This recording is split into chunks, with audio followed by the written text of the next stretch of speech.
First of all, who are you? Why are you here with me? Yeah, well, I'm here because economics is a passion for me. I think that we have something in common. We grew up with very humble beginnings. I grew up in local low-income public housing projects. My mom used to clean office buildings. My dad was a waiter. My nationality is mixed. I'm half Hispanic and half Asian, but grew up in neighborhoods where basically it was African American and Hispanic, essentially crime-infested neighborhoods, and certainly survived all that. I'm the first person in my family to graduate from high school.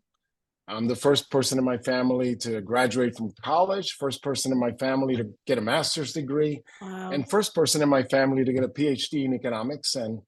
And by the way, I went to the same college as Jennifer Lopez went to. All through my life, I went through a period where I always felt I had to improve myself because I didn't have the skills to be a professional sports player, whether it be baseball or basketball. They were all fun, but I could see early on that I didn't have the skills. So I decided to go to different plans and try to make the best of it. So how'd you get in? I mean, so first of all, it's really nice that you come from like humble beginnings, because in order to talk economics, I feel like it's important to kind of know, from the bottoms up how things work, right?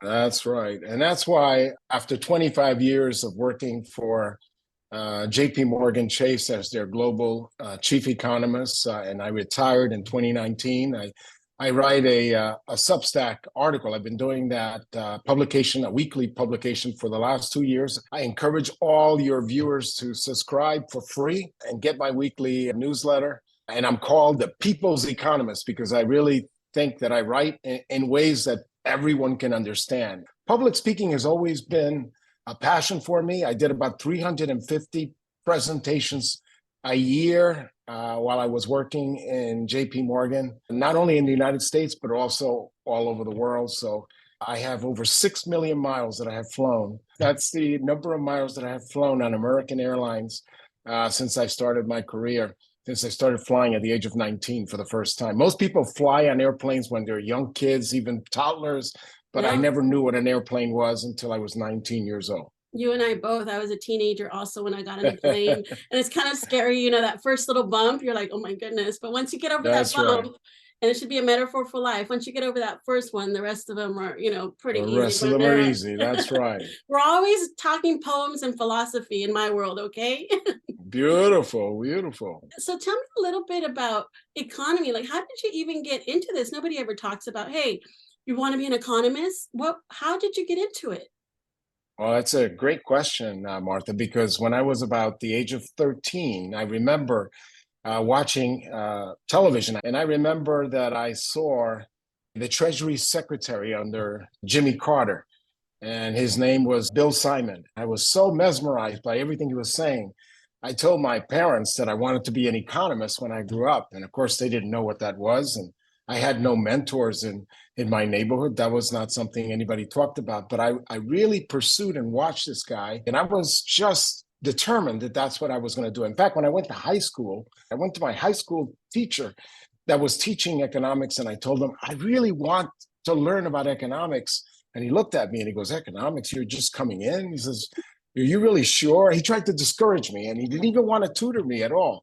And so what I did was go to the library by myself and try to teach myself economics. Very challenging. It was a very complicated subject. Yes. And little did I know that I was actually reading college economics textbooks, but I didn't know the difference. And it was so complicated.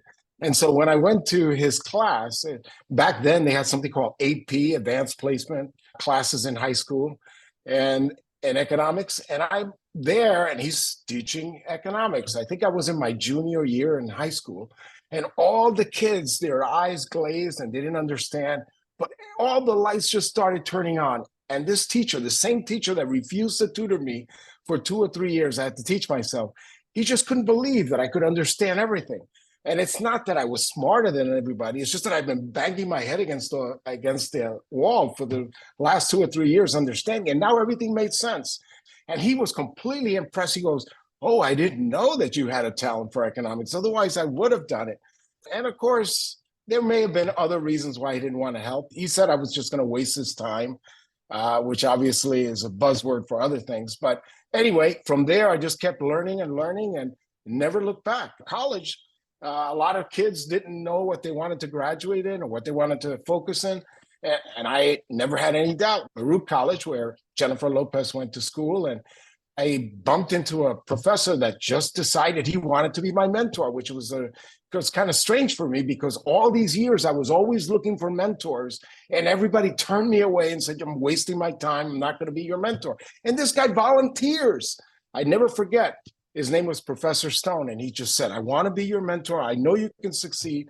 And he told me to apply for this program, which chose 25 minority students, Hispanic, Native American, African Americans from all over the United States, and sent them to Northwestern, paid in order to learn economics so you could be prepared for a PhD program, which at the time, I said, well, this is exciting, but I didn't know all the steps. I just knew I wanted to major in economics.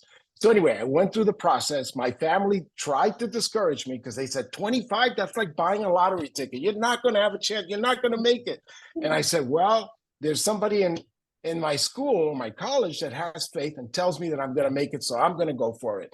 And guess what, Martha? I was one of the 25 students that actually got accepted into the program and went on my first plane ride to Northwestern University, spent an entire summer there and studied with the best professors and well-known famous economists with 25 other students that were chosen, all of them thinking, how lucky can we be? And by the way, Martha, if this is not a small world, I don't know what is. Today, the president of the Boston Federal Reserve is Susan Collins, and she was one of the students that was in that program with me. It was easier to get into graduate school because he got good training. I got into different universities, but not all of them had scholarship money. I was too poor to actually even fly and start. So I had to choose a school that gave me a stipend and allowed me to study economics. So I chose the University of Maryland, which gave me free tuition if I taught, was a research assistant, and continued to go to school. I still remember, Martha, my stipend, I think, was $4,000 a year. And I think my rent was like $250 a month. So it was not a lot of money left over. But I did it and continued to work really hard towards the PhD program. And when I was about to finish, I wanted to continue to work hard. And I told one of my professors, I would like to someday work at the Federal Reserve. So maybe I could do something for my doctoral dissertation related to monetary policy, because that's a dream after learning. And the professor tells me, so why don't you just write a letter to the Federal Reserve in Washington and tell them that's what you want to do? Maybe they'll give you a fellowship and you can work on your PhD there. And I said, wow, I never thought about it. I wrote the letter, and about a month later, I got a call and they said, we want to sponsor you. And I got to go to the Federal Reserve in Washington, finish my PhD there, and actually worked very closely with a very famous prior Fed chairman, Paul Volcker. He kind of took me under his wing and he said, if you hang around with me, you're going to learn something about monetary policy. And so he took me to a lot of the meetings. I had to swear to secrecy, which I was happy to do just to learn. Hung around the Federal Reserve for about 2 years, finished my doctoral dissertation, and that was a lot of fun. I love everything that you're saying, but the main thing that I'm loving about this is that somebody came up to you, Anthony, and literally proactively said, I want to help you, because they saw something in you. And let this be a lesson to anybody who's listening to this, that we don't have to be, we don't have to look for it. And sometimes it's scary, but if you see something in that person, just like somebody saw something in Anthony, just say, I want to help you. Right. That is so important. And that kind of, because we don't know what we don't know, Anthony. That's correct. And that's why whenever people come up to me and they said, I want to talk to you, I want to ask you some questions, I'm always happy to do it because it's my only way to pay it back. You just followed that little inner light and it was economy. Look, for me, I didn't have the same experience you did. As a matter of fact, my economy class, I think I told you, I needed a C- to graduate from high school because, my family had like zero educational background of any sort. I also was the first to graduate from high school and all that. But economy was scary to me. So I want you, Anthony, to break it down for those people who believe economy is scary. We needed to know what was happening with the world in order to make predictions about business, right? So I kind of learned the hard way because I had to, because I needed a job, right? So, but I want you to make people feel a little bit more comfortable with this world of economy that you love. And I know there's a lot going on in the world, Anthony, about jobs, about, what might be happening, but I know there's some positive stuff out there, and you just talked to 2,000 people. So make me feel good. That's right. Well, let me tell you that there's a little secret, Martha, into understanding almost any topic out there. And that is, if you have a passion and a love for anything, it becomes much easier to actually understand it. And I'll give you an example. Economics was very challenging, but my love for it allowed me to just battle and fight ahead and finally really tackle. And even today, after 40 years in the business, I'm continuing to learn different things every day. I write that Substack newsletter every week, and every week I'm doing research and I'm uncovering new things and I'm finding new relationships. So it's a learning experience. And the reason why it's so easy is because it's passionate and it's fun for me. Because I can't tell you how often, Martha, people say, I need to accomplish this, but before I do that, there is a prerequisite that I just can't jump that hurdle.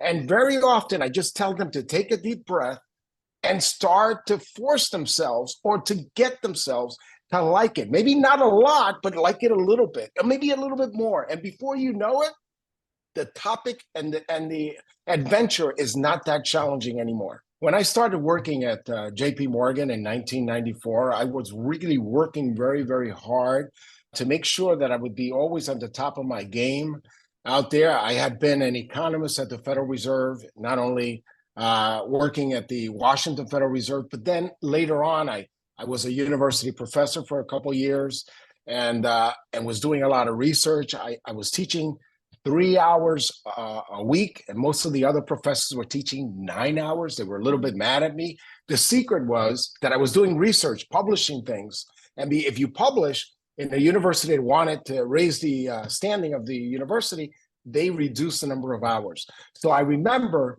trying to publish in even bigger and bigger journals. And I remember calling the Federal Reserve and saying, I'm going to publish this article in something related to the Fed. Can you guys review it? They said, yeah, send us the paper. They read it. And then a month later, I called them. They said, well, you haven't told me what you think. And they said, oh, we're actually going to invite you to come and do the presentation here. But I was an assistant professor. I can't just fly over. Right. I was teaching in the Midwest. And they said, oh, no, we have plenty of money. We'll fly you down. We'll put you in a hotel. I did that. And then after I did that, I'm waiting and waiting and waiting. And 2 weeks later, I'm all excited because I'm thinking I want to keep teaching 3 hours a week and doing all this research. This is so much fun. And they said, oh, we were going to call you because they hadn't called. And I said, well, give me the feedback so I can get this published in a better place. They said, no, we're making you a job offer. I said, no.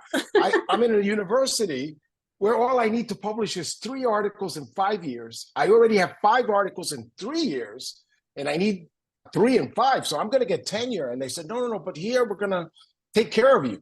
And again, working at a university, the Federal Reserve offered to essentially double my salary. So I wasn't sure if I wanted to take it, but I was convinced to take it. Yeah. So I took it for a few years. And then after that, I got another call from an executive recruiter that a bank, Barclays Bank, was looking for an economist to work on a bond trading floor. And I said, well, no, because I want to work here a few years, save a little money and go back to teaching. And they said, no, we're going to give you a 50% increase in salary. I said, oh, that's going to be hard. But I said, okay, I'll do it for a few years. And then I'll go back to the university. And then I worked there for 3 years. And then I got a call from another executive recruiter that JP Morgan was looking for an economist. And I said, well, I don't know.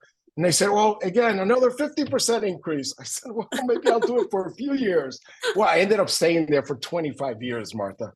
During that ride, I remember that the American Bankers Association had a program where they picked a couple of economists, in total about 15 from across the country. And you get to go to the Federal Reserve, the entire Board of Governors, and brief them on what you're seeing outside and maybe talk about your research. And I said, wow, this is going to be exciting because, yeah, I worked at the Federal Reserve as a as an intern and things like that, research guy, but to go there as a guest and actually advise. And I remember going to one of those meetings and actually got to advise Alan Greenspan. And I had been doing some research on productivity, and he was fascinated with my work. And I just kept explaining things to him. And I said, wait a second, here's this little kid that grew up in low-income housing projects and is explaining his research to the head of the Federal Reserve. I was so emotional that I just kept my demeanor and I kept talking.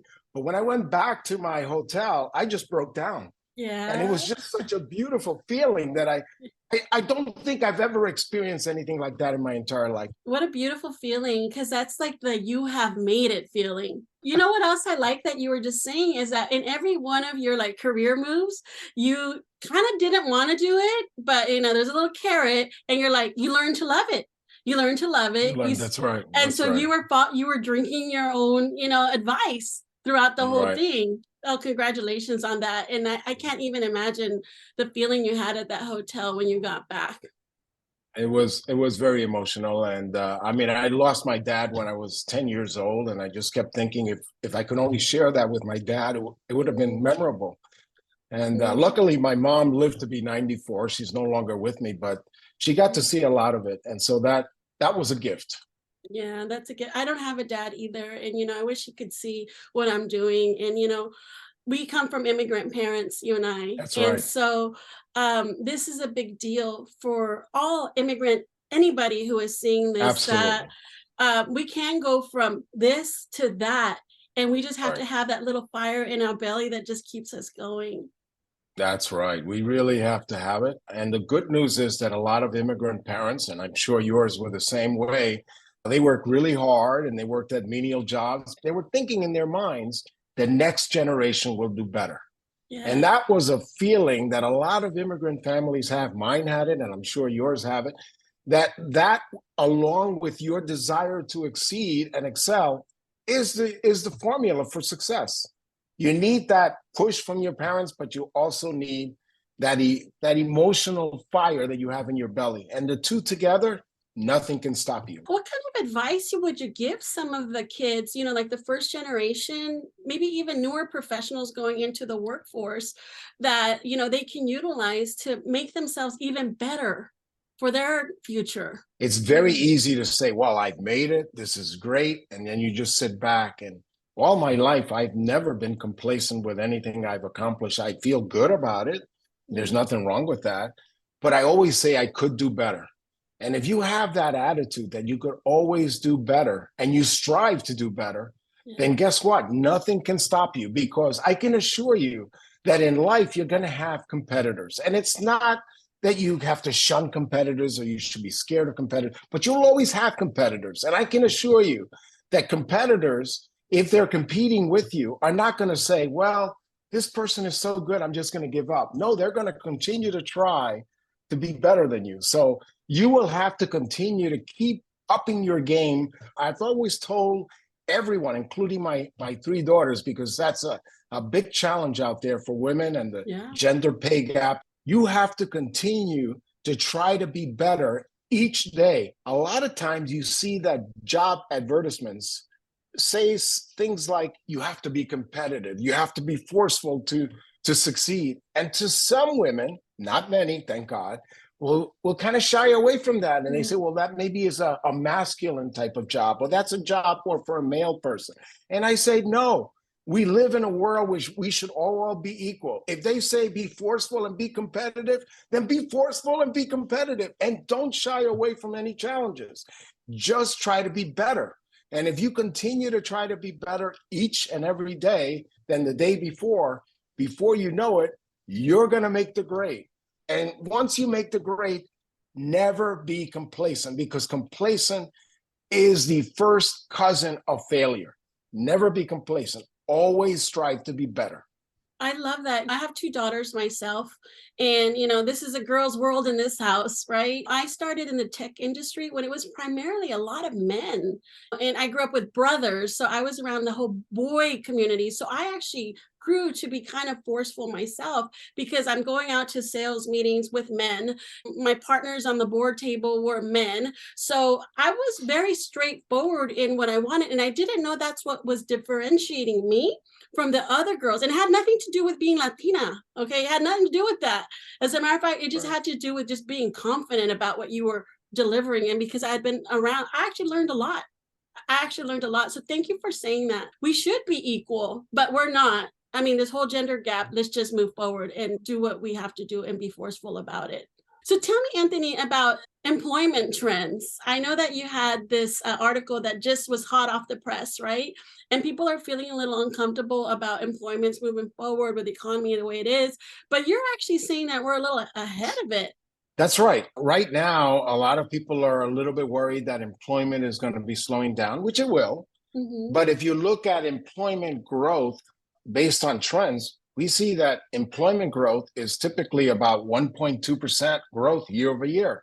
We are growing at almost a 2% growth rate. So, and we're coming off growth rates that we saw back in the last couple of years where growth was over 10%. And so, yeah, it's slowing down, but 10 or 11%, which we saw a couple of years ago, is not normal.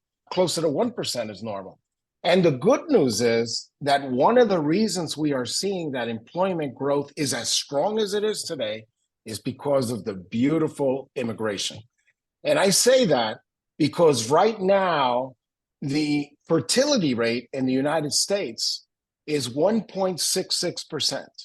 We need a minimum of a 2.1% fertility rate in order just to keep the population constant, just constant.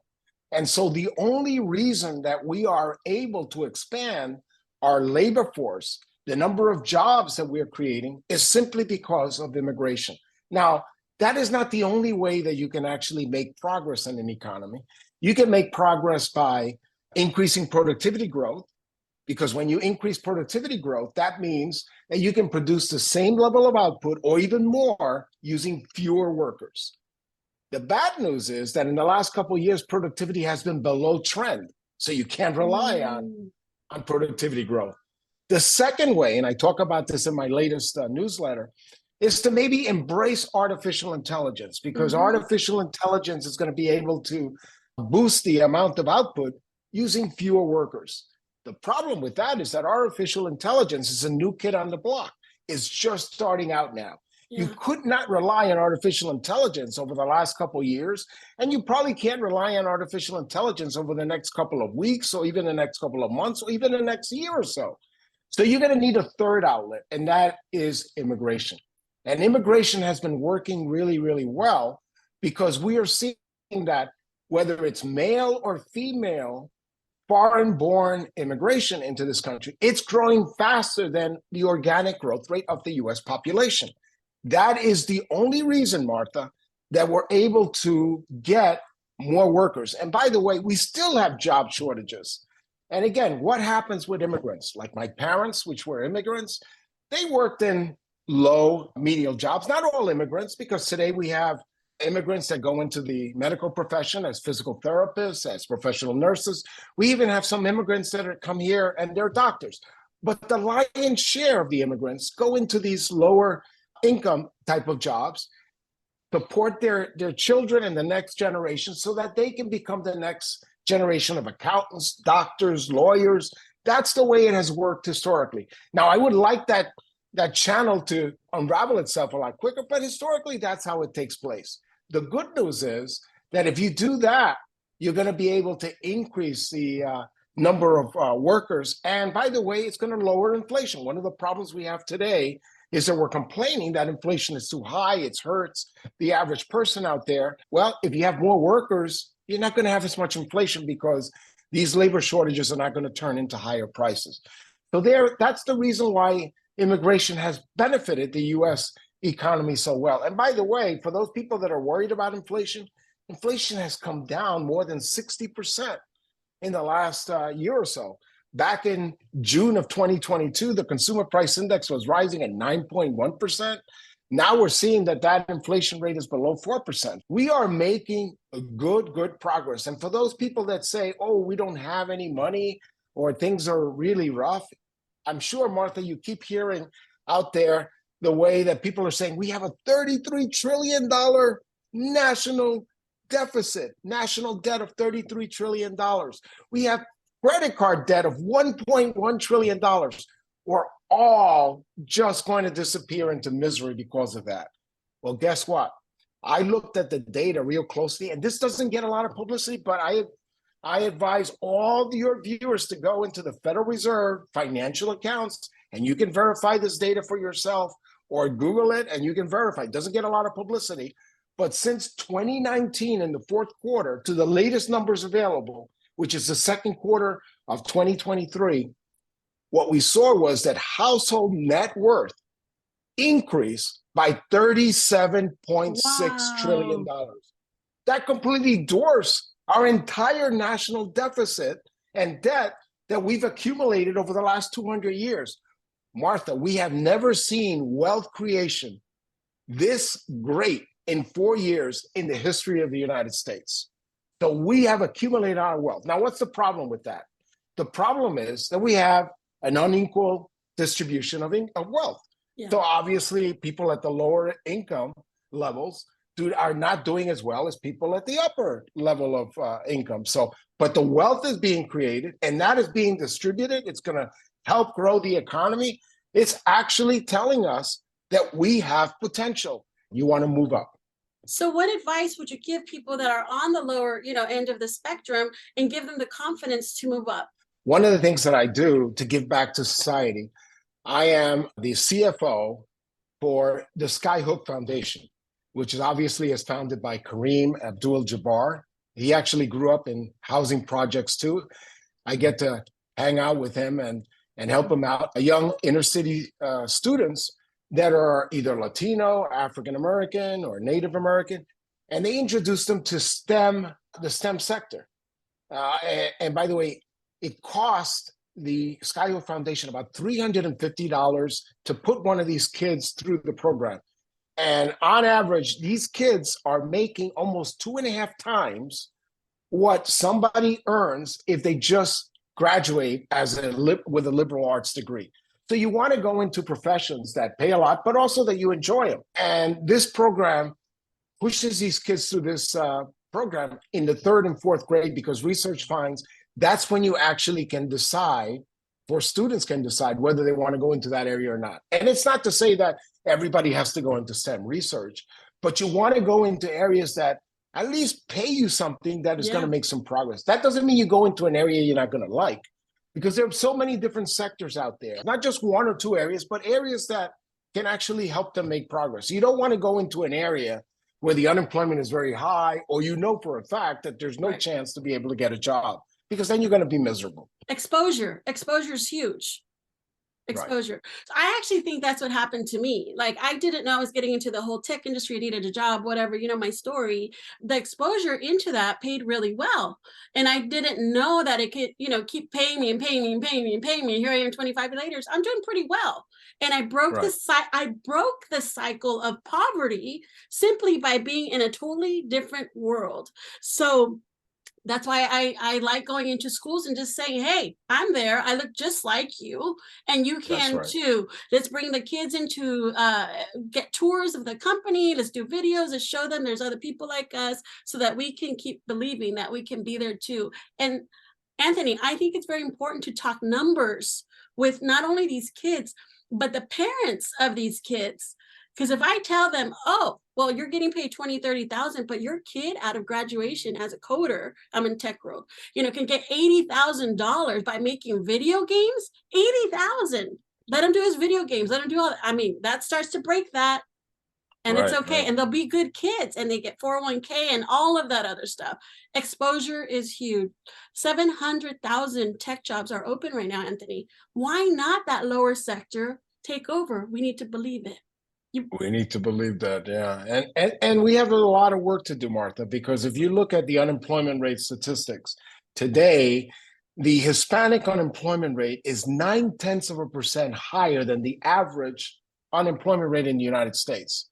The unemployment rate for African Americans is 1.9% higher than the national average unemployment rate. We should not be in that predicament we have to do some heavy lifting to make sure that we have the same unemployment rate, or maybe even a lower unemployment rate than the national average. Because some nationalities have a lower unemployment rate. I mentioned before, I'm half Chinese. The Asian unemployment rate is 3.1%, below the 3.9% average. The things that we have to do is work really, really hard at trying to figure out what jobs we're going to get into, which jobs give us the best chance of getting a job, which ones give us the best chance of getting advanced. And again, all in the context of things we want to do. You don't want to get into a profession that you think you're going to hate because you're going to be terrible at it. That was my secret. I got to start in an area that I really liked and everything worked out, but not everybody's in that situation. Yeah. But again, you doesn't have to be the first step. It could be the second, it could be the third step. We have many, many years out there to really try what really works and what makes us successful. Because everything that you learn, if you really take it to heart, you will be able to use it at some point during your life. That is awesome. And I love, that's just life advice, Anthony. That's just life advice.